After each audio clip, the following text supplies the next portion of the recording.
নমস্কার বন্ধুরা, কেমন আছেন সবাই? আশা করছি সবাই ভালো আছেন, আমিও ভালো আছি। তো বন্ধুরা, চলে এসেছে রান্নার কাছে। আমি এখন শুধু একটু বাঁধাকপি ভাজি করে দেখাবো।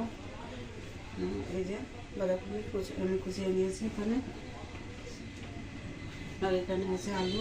অনেকখানি নিয়েছি, ছোটো আলু নিয়েছি, নতুন আলু নিয়েছি, কাঁচা লঙ্কা আর একটু আদা বাটা নিয়েছি।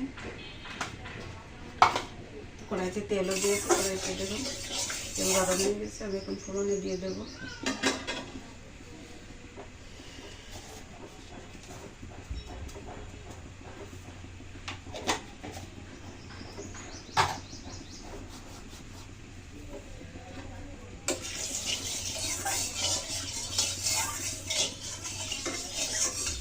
সরিষার তেল। তেলটা একটু গরম হতে সময় লাগে, গরম হয়ে গেছে। দিয়ে দিচ্ছি শুকনো লঙ্কা, তেজপাতা একসাথে,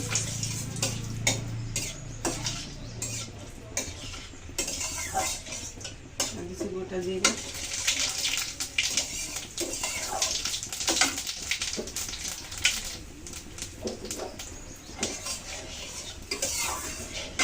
আলুগুলো দিয়ে দিচ্ছি।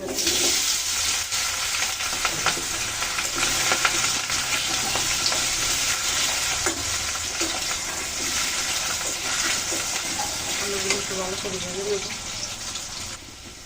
আলুগুলো একটু ভালো করে ভেজে নিয়েছি অনেকক্ষণ ধরে। এখন দিয়ে দিচ্ছি কাঁচা লঙ্কা,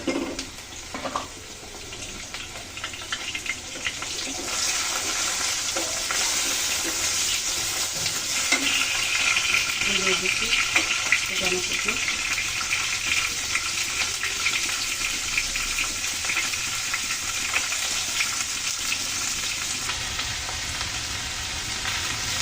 ভালো করে নেড়ে করে একটু নিয়েছি। ভালো করে দেখুন অনেকটাই কমে গেছে।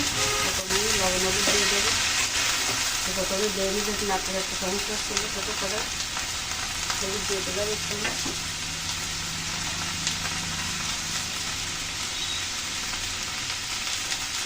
লবণ দিলাম পরিমাণ মতো।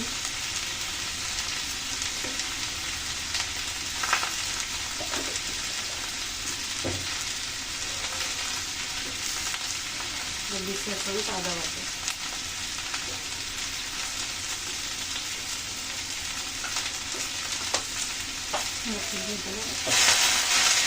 ভালো করে মিশিয়ে নেব।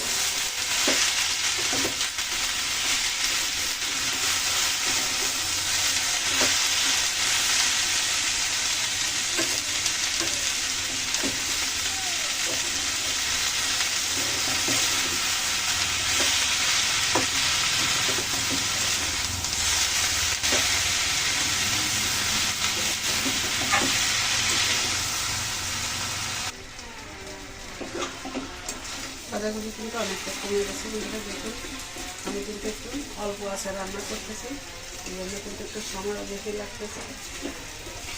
আচ্ছা, কিন্তু আমি অনেকটা মশলাটাও দিব না। আর সামান্য যে আদাটুকু দিয়েছি, ওই আদাতে কিন্তু সুন্দর একটা ফ্লেভার আসছে।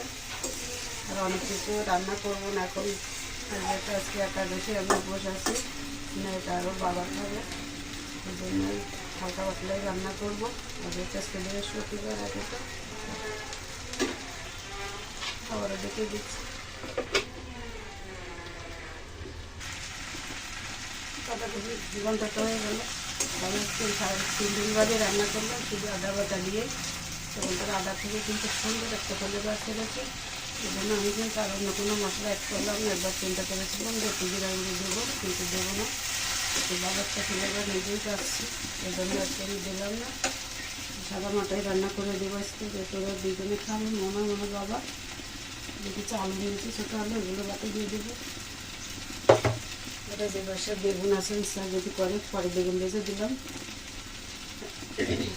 আর চালটা আছে, এই যে মনা বলছিল মা একটু টক রান্না করে দাও। একবার চিন্তাও করেছিলাম যে রান্না করবো, তো পরে দেখছি যে চিনি বাড়ান হয়েছে, এই জন্য করলাম না। রেখে দিচ্ছি। আমি এটা ওখানে রেখে বাঁধাকপিটা নামিয়ে নেবো।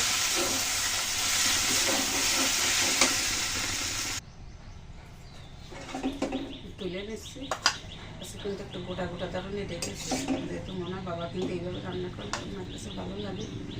আমি তো অধিকাংশ সময় বেশি করে একদম গন্ধ করে মানে মিশিয়ে দিই। আজকে কিন্তু সে গোটাই হয়ে গেছে, যেহেতু উনি খাবে।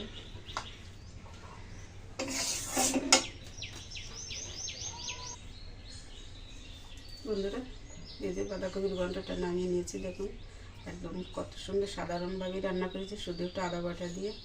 এতে কিন্তু দারুণ একটা ফ্লেভার ছেড়েছে। তো বন্ধুরা, আমি কিন্তু আজকে বাঁধাকপিটা রান্না করেছি, ভাতটা পরে রান্না করবো। এখনই দেবো চড়িয়ে, বাঁধাকপিটা আগে রান্না করে নিয়েছি, এখন ভাত বসিয়ে দিচ্ছি। চুলাটা অন করে দিলাম। তো বন্ধুরা, আমার এই সিম্পল রেসিপিগুলো যদি আপনাদের কাছে ভালো লাগে তো অবশ্যই চ্যানেলটির সাথে থাকবেন। তো ধন্যবাদ সবাইকে, নমস্কার জানিয়ে আজকের মতো আবার আজকের এই ছোট্ট রান্নার গল্পটি এখানে রাখছি। তো বন্ধুরা, সবাই ভালো থাকুন, সুস্থ থাকুন। ধন্যবাদ সবাইকে।